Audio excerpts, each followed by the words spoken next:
Hello friends, how are you all? I'm Vali and today I'm going to discuss a very important topic which is research aptitude part 4. So today I'm going to start part 4. In the previous sessions we have completed 3 parts. So our topic is fundamental research, applied research and action research. So today I'm going to start fundamental research. So what is fundamental research? Fundamental research जिसको हम basic research भी बोलते हैं, pure research भी बोलते हैं. तो fundamental research क्या होता है? नॉलेज को क्रिएट करना. Fundamental research is driven by curiosity and the desire to expand knowledge in a specific research area. That means जो curiosity वाला टॉपिक है, किस तरह से आप curiosity को ड्राइव कर रहे हैं और अपनी नॉलेज को आप कैसे एक्सपेंड करें, कैसी डिजायर है आपकी अपने स्पेसिफिक रिसर्च एरिया में करने के लिए. इसलिए हम फंडामेंटल रिसर्च को प्योर रिसर्च भी कहते हैं. This type of research makes a specific contribution to the academic body of knowledge in the research area. ये हमारे रिसर्च में भी बहुत इंपॉर्टेंट पार्ट प्ले करती है फंडामेंटल रिसर्च, क्योंकि जनरली जो हम फंडामेंटल रिसर्च करते हैं वो नॉलेज को क्रिएट करने के लिए, एक्सपेंड करने के लिए करते हैं. जो हमारी अप्लाइड रिसर्च होती है उसको उसकी प्रैक्टिकल इंप्लीकेशंस होती है कि हम सोशल वेलफेयर के लिए उसको यूज कर रहे हैं. बट जो फंडामेंटल रिसर्च होती है आप अपनी नॉलेज को एक्सपेंड करने के लिए करते हैं. तो fundamental studies tends to make generalisations about the phenomena. That means आप फाइंडिंग्स को जनरलाइज कर सके, फिनोमिना को जनरलाइज कर सके. And the philosophy of this type of studies can be explained as, और इस तरह की स्टडी को हम किस तरह से एक्सप्लेन करते हैं. That means gathering knowledge for the sake of knowledge. आप नॉलेज को इकट्ठा कर रहे हो नॉलेज को एक्सपेंड करने के लिए, for the sake of knowledge. For example, अगर आपकी स्टडी है that looking at how caffeine consumption impacts the brain, कि कैफीन का जो कंजम्पशन है वो ब्रेन पे उसका क्या इम्पैक्ट आता है, तो इस तरह की जो स्टडी है वो हमारी जनरली फंडामेंटल रिसर्च में आती है. नेक्स्ट आता है आपका इसका हमारा advantages. So what are the advantages? Advantages क्या होता है हमारी फंडामेंटल रिसर्च के, कि आप अपनी नॉलेज को एक्सपेंड करते हो, पूल ऑफ नॉलेज को किसी भी डिसिप्लिन में, दैट मींस किसी भी एरिया ऑफ स्टडी में. Findings of fundamental studies are usually in a wide range of cases and scenarios. जो फाइंडिंग्स है हमारी फंडामेंटल स्टडीज की जनरली बड़े रेंज के केसेस में, सिनेरियोज में हम इसको यूज करते हैं. और इसका डिसएडवांटेज यही है कि इसकी कोई प्रैक्टिकल इम्प्लीकेशन नहीं है हमारी, जबकि हमारी अगर अप्लाइड रिसर्च की हम बात करते हैं तो वो प्रैक्टिकल इम्प्लीकेटेड होती है. तो नेक्स्ट है हमारी applied research. So applied research is a methodology to solve a specific practical problem of an individual or a group. आप applied research की जो methodology use करते हैं वो एक specific part को, एक specific group को solve करने के लिए, practical problems को solve करने के लिए use करते हैं. Examines a specific set of circumstances and its ultimate goal is relating the results to a particular situation. एक specific set of circumstances है, कोई ultimate goal है जिसके result को देखने के लिए एक particular situation में हम use करते हैं. Applied research uses the data directly into real world applications. हम इसकी डाटा को रियल वर्ल्ड एप्लीकेशन में इजीली यूज कर सकते हैं. इसकी प्रैक्टिकल इम्प्लीकेशंस होती हैं. जनरली इसको बिजनेस में या और इस तरह की सेटिंग्स में हम यूज कर सकते हैं. डिसएडवांटेज क्या होता है इसका? Applicability of the new knowledge generated as result of applied research is limited to the research problem. क्योंकि इसके जो एप्लीकेशंस हैं वो लिमिटेड है. मतलब इसका एक डिसएडवांटेज की बात अगर हम करते हैं तो आप ये नहीं कि आप एक ही चीज को आप डिफरेंट जगहों पे यूज कर सकते हैं. इसका अपना एक स्पेसिफिक एरिया ऑफ नॉलेज है, एक स्पेसिफिक एरिया जहाँ पे आप इसकी जनरलाइजेशन को, उसकी फाइंडिंग्स को आप यूज कर सकते हैं. रिजिड है, बहुत फ्लेक्सिबल नहीं है. Moreover, applied studies usually have tight deadlines which are not flexible. इसलिए इसकी जो कई बार डेडलाइंस होती है वो बहुत टाइट होती है, जिसकी वजह से ये बहुत फ्लेक्सिबल नहीं होती. जनरली अगर हम डिफरेंस देखते हैं रिसर्च का और अप्लाइड रिसर्च का, तो मीनिंग क्या होता है बेसिक रिसर्च का? Refers to the study that is aimed at expanding the existing base of scientific knowledge.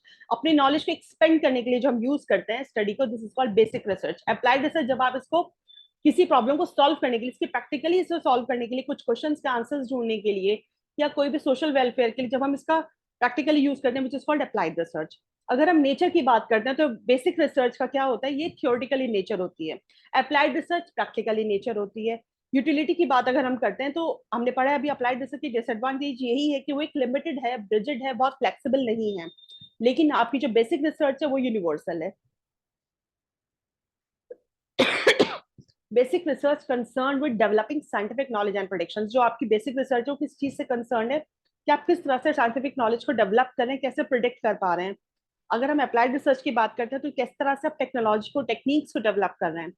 तो गोल क्या होता है हमारी बेसिक रिसर्च का? To add some knowledge to the existing one. That means आप अपनी नॉलेज को एक्सपेंड करते हैं. जो नॉलेज आपके पास है उसको थोड़ा और इनहेंस करने के लिए, इंक्रीज करने के लिए आप, अल्टीमेट गोल क्या होता है बेसिक रिसर्च में? नॉलेज को एक्सपेंड करना. और अप्लाइड रिसर्च का जो अल्टीमेट गोल होता है वो यही होता है कि आप प्रॉब्लम को कैसे, सॉल्यूशन को फाइंड आउट कर रहे हैं. तो ये है हमारा डिफरेंस किसका, रिसर्च का और अप्लाइड रिसर्च का। नेक्स्ट आता है हमारा एक्शन रिसर्च। एक्शन रिसर्च क्या होता है, it is focused on immediate application. That means के आपने देखा होगा एक्शन रिसर्च को जनरली आप कैसे यूज करते हैं, immediate solution of any problem. किसी भी प्रॉब्लम का एक बहुत इमीडिएट सॉल्यूशन आप निकाल रहे हो, दैट मीन्स आपके इंस्टीट्यूशन में कोई भी प्रॉब्लम है, कुछ भी है, उसके लिए आप क्या करते हो, एक एक्शन रिसर्च करते हो। इसके लिए हम कोई थ्योरी डेवलप नहीं करते, कोई कोई जनरल एप्लीकेशन नहीं डेवलप करते, एक इमीडिएट एप्लीकेशन होती है जिसमें आप प्रॉब्लम को सिर्फ सॉल्व करते हैं। नेक्स्ट आता है हमारा, it is applicable to a particular situation for which the solution has been found. ये किसी भी एक पर्टिकुलर सिचुएशन में हम यूज करते हैं, अप्लाई करते हैं, ताकि हमें हमारा सॉल्यूशन मिल जाए। नेक्स्ट आते हैं हमारे एक्शन रिसर्च के characteristics, which is very important. आपकी जो एक्शन रिसर्च होती है वो सिचुएशनल होती है। दैट मीन्स किस तरह की सिचुएशन है, आपको किस सिचुएशन में एकदम आपको सॉल्यूशन की जरूरत पड़ रही है। एक रिफ्लेक्टिव इंक्वायरी है कि आपका क्या रिफ्लेक्टिव एक्शन है उस वक्त, आप किस तरह से अपनी प्रॉब्लम को सॉल्व कर पा रहे हैं। It is based on scientific approach. कहीं ना कहीं इसमें हमारी एक साइंटिफिक अप्रोच होती है प्रॉब्लम को सॉल्व करने के लिए। एक साइंटिफिक वे है कि प्रॉब्लम को कैसे आपको सॉर्ट आउट करना है। लेकिन एक बहुत स्मॉल स्केल इंटरवेंशन होती है, इसलिए आपको थ्योरी बिल्ड करने की जरूरत नहीं पड़ती, किसी एक स्ट्रक्चर को फॉलो करने की जरूरत नहीं पड़ती जनरली जो हम रिसर्च में करते हैं। It is a way to find remedies to overcome obstacles in learning. That means sometimes आपके इंस्टीट्यूशन में कोई भी ऐसी प्रॉब्लम आप फेस कर रहे हैं कि स्टूडेंट्स को कुछ लर्निंग में इश्यूज है या कोई भी तरह की छोटी प्रॉब्लम्स हैं, तो उसकी रेमेडी को ढूंढना। दैट मीन्स अगर लर्निंग में कुछ इशू है तो उसका रेमेडी ढूंढना कि कौन सा ऐसा इशू है जो बच्चे बार बार प्रॉब्लम क्रिएट हो रही है और उसको आप कैसे कम कर सकते हैं। It is a unified exercise to bridge a gap between theory and the practice. ये यूनिफाइड एक्सरसाइज है उस गैप को खत्म करने के लिए जो हमारी थ्योरी में और जो हमारी प्रैक्टिस में। दैट मीन्स आप क्या पढ़ा रहे हो और क्या इम्प्लीकेट कर पा रहे हो बच्चों के ऊपर, क्या अप्लाई कर पा रहे हो। इस तरह के कहीं ना कहीं एक यूनिफाइड एक्सरसाइज होती है एक्शन रिसर्च, जिसके बेसिस पर हम सॉल्यूशन ढूंढ लेते हैं। नेक्स्ट आता है हमारा प्रोसेस क्या है action research. It's a very simple, जो कि हमारा अक्सर नेट के एग्जाम में क्वेश्चन भी आता है रिसर्च में कि आप क्या करते हो। सबसे पहले एक्शन रिसर्च में सबसे पहले हम प्लान करते हैं, फिर हम एक्ट करते हैं, फिर हम ऑब्जर्व करते हैं कि जो हमने एक्ट किया वो ठीक है कि नहीं है, फिर हम उसको रिफ्लेक्ट करते हैं कि उसमें कोई प्रॉब्लम तो नहीं है, कहीं इंप्रूवमेंट तो जरूरत नहीं है किसी चीज की। तो this is called action research process. Next है हमारा स्टेप्स फॉर एक्शन रिसर्च। क्या स्टेप्स है हमारे एक्शन रिसर्च के। It's a very simple, theory build नहीं करना हमें यहाँ पे। जनरली आप एक प्रॉब्लम को आइडेंटिफाई करेंगे, जो डाटा आपके पास है उसको आप कलेक्ट करेंगे, ऑर्गेनाइज करेंगे, फिर आप इंटरप्रिटेट करके देखते हैं, फिर आप एक्शन ले लेते हैं। जब आप एक्शन लेते हैं फिर आप इवेलुएट करते हैं अपने रिजल्ट्स को कि जो रिजल्ट्स आए वो उस बेसिस पे जिस तरह से आपने उस चीज को आइडेंटिफाई करने की कोशिश की। फिर अगर आपको रिजल्ट्स आपके पॉजिटिव होते हैं देन आप फॉलो अप करते हैं इस एक्शन को। It's a very simple steps. अब इसके हमारे कुछ एमसीक्यूज हैं। That means fundamental research, applied research and action research के ऊपर हमारे कुछ एमसीक्यूज हैं, वो देख लेते हैं। So when a pure research is applied to a new situation, जब आपकी बेसिक रिसर्च, फंडामेंटल रिसर्च एक नई सिचुएशन में अप्लाई हो रही है एक बहुत केयरफुल इंक्वायरी के साथ, उसको आप क्या बोलेंगे, applied research, action research, both A and B and none of them. देखिए it's a very simple thing. जब भी हम एक रिसर्च को एक नई एप्लीकेशन, मतलब उसकी जो प्रैक्टिकल एप्लीकेशन आप ले रहे हैं, एक नई सिचुएशन आप उसे प्रैक्टिकली देख रहे हैं करके बहुत केयरफुली, तो दैट मीन्स आप अप्लाइड रिसर्च कर रहे हैं। अप्लाइड रिसर्च का रीजन ये है कि जब जिसको आप प्रैक्टिकली यूज कर रहे हैं, प्रैक्टिकली इम्प्लीकेट करके देखते हैं, तो आंसर क्या हो जाएगा इसका हमारा, अप्लाइड रिसर्च। नेक्स्ट क्वेश्चन है हमारा, identify the correct sequence of the educational resources process. आपके पास एजुकेशनल रिसोर्सेज के प्रोसेस है, what is the correct sequence, क्या इसका करेक्ट सीक्वेंस होगा। तो सबसे पहले हम क्या करते हैं, अपनी प्रॉब्लम को सिलेक्ट करते हैं। उसके बाद आप क्या करेंगे, फिर आपके ऑब्जेक्टिव्स होंगे कि क्या आपके ऑब्जेक्टिव्स हैं जिनके बेसिस पे आपको काम करना है। फिर आप क्या मेथड, क्या प्रोसीजर आप यूज कर रहे हैं। जब आप ये देखेंगे उसके बाद आप डाटा कलेक्शन देखेंगे, फिर आप रिपोर्ट करेंगे रिजल्ट्स को, और सबसे लास्ट में आप क्या करेंगे, एनालिसिस करेंगे और इंटरप्रिटेट करेंगे अपने डाटा को। तो इस तरह से एक करेक्ट सीक्वेंस होती है हमारी एजुकेशनल रिसोर्सेज की। तो इसके बेसिस पे जो आपका फर्स्ट ऑप्शन है which is your correct answer. Next question is match the following. Match the following क्या होता है हमारा, रिसर्च फॉर एनालिसिस। देखिए रिसर्च फॉर एनालिसिस की बात आ रही है, तो रिसर्च एनालिसिस, एनालिसिस आप करें दैट मीन जब आप कहीं ना कहीं इवेलुएट कर रहे हैं अपने रिसर्च को।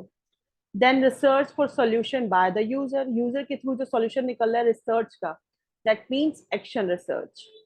नेक्स्ट आता है हमारा रिसर्च फॉर थ्योरी कंस्ट्रक्शन, जब आप थ्योरी बिल्ड करें दैट मीन्स आप प्योर रिसर्च करें, फंडामेंटल रिसर्च करें। तो इस तरह से जो आपका बी ऑप्शन है which is your correct answer. So thank you friends for your attention. Stay blessed, enjoy learning and see you soon with the next video.